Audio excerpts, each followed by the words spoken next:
muraho neza. Nari mbakumbuye abantu bo kuri TikTok cyane. Nari mbakumbuye banze kubasuhuza kandi nanabifuriza kugira amahoro y'Imana akomeza abane namwe. Mumaze igihe kinini mutabona postinga kuri urubuga rwanjye rwa TikTok.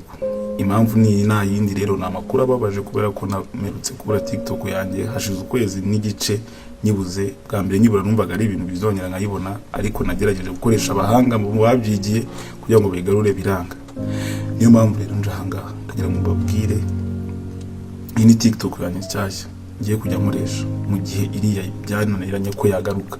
Ndagira ngo mumfashe mu following. Niba wakundaga mbyina nambaye ibitenge, niba wakundaga kubona content yanjye ndi kubyina, content yose wo bakundaga, ndagira ngo uze kuyandika muri comment, nurangiza ubundi sharing iyi video ku bantu bari barambuze, ubundi babwire bamfollowing kuko iyo nabuze yari ifite followers 590.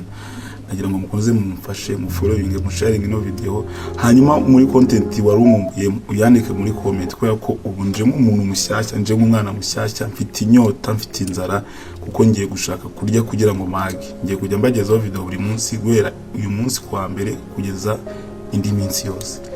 Kandi ikintu bafite n'andi makuru meza, nubwo maze iminsi ntabwo maze iminsi mu bintu ntabwo maze iminsi norohewe, ngiye rwose ndababwiza ukuri, akadepression kagiye kanjegeza, ariko ubu ngubu nyuma y'umubabaro haza umunezero.